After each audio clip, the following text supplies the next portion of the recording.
So you guys have seen how messy my garage is, right? Well, I'm finally getting rid of something.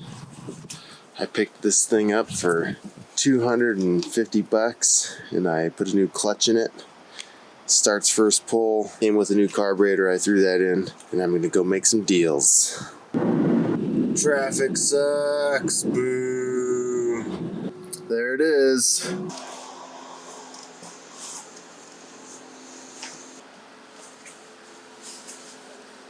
The wife's out of town, so what did I just spend 7 hours driving for? 2019 Kawasaki Z125 Pro with 734 miles on it. Worked out great. I got it for $2,000 plus a Honda 110 ATC. I'm into it about $2,500.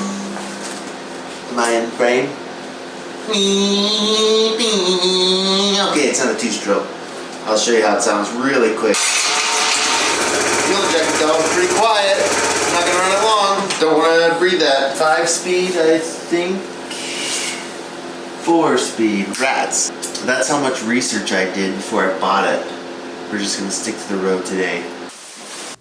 I wake up bright and early the same day at 2:30 p.m. Basically 2:30 a.m. for day shift folk. I was pretty excited for the test ride, but the lack of sleep and the constant rush to see the sunlight has me feeling in a funk. This could be the very last opportunity to ride before the snow comes, and it only adds to the pressure I feel. Right away I realize how cold it is outside and how small this bike feels with my big boots.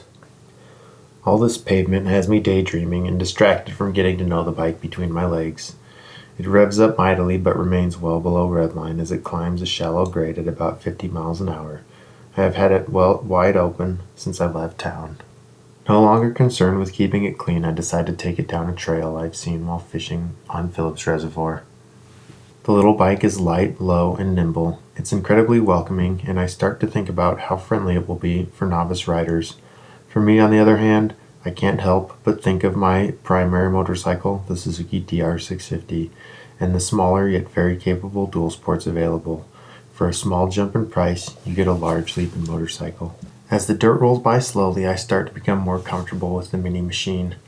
I have no desire to blog the poor little thing, so if you're hoping to see some serious action, you'll be disappointed. I gradually pick up the pace while remaining well aware of the street tires and low-hanging engine fairing. One ill-placed rock, and I could damage this minty little bugger. I'll save that for if I decide to keep it. The trail is narrow and smooth. It's surprisingly well kept for how few people are around. It's a perfect environment for a first time out. In case you were wondering, I'm not actually going as fast as this camera shows right now. I just sped it up to move things along a little. I was perfectly content plugging along with the tiny bike. Here's some little rocks in real time, and it'll let you know how much I slow down to go over these bumps.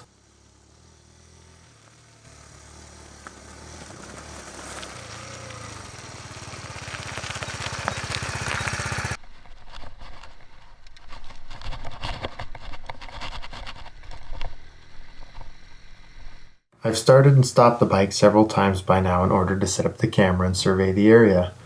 The turning radius isn't very good, but it's easy enough to just lift one end up and pivot it around. A handy feature when retrieving one's spouse's camera. The bike is also very quiet, and it helps magnify the beauty and silence of this wonderful trail and its surroundings. I hope the video does it some justice and you're able to enjoy it with me.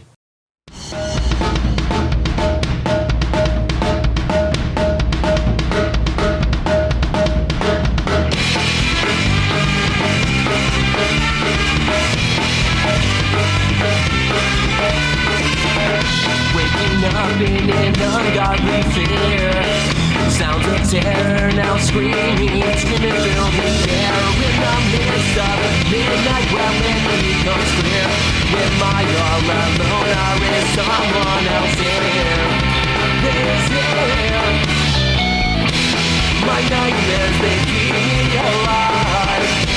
I'm running as fast as I can to survive. My blood starts to pump well as evil looms as I lie alone in my room. While right here I'll die here alone. I pulled over for a nice breakfast break. It's impossible not to admire the creation before me. As much as I'd love to see this trail to the end, the sun is fading and the temperature is drawing down. Soon, without any clouds to keep the heat in, the frost will cover the grass and ice will cover the bridges. As I plug along towards the reward of a nice warm shower, I reflect on the pull that draws me out. What started in a funk, no thanks to me, wore off nearly imperceptibly, mile by mile until my frown was a smile. I thank God for his awe-inspiring power, the men and women who built the trail, and the 125 cc's of mechanical might whose horses kicked my head into gear. Being chased by a man with no face.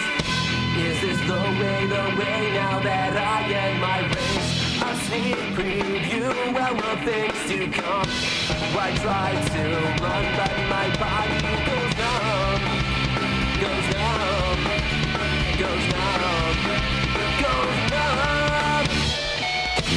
My nightmares, they keep me alive. I'm running as fast as I can to survive.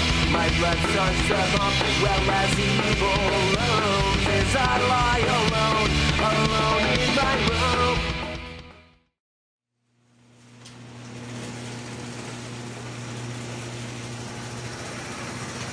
Want to see my garage? I just cleaned it up. Yes, this is clean, and a lot of stuff is out of it. Ooh, foreshadowing. Really foreshadowing. Really foreshadowing.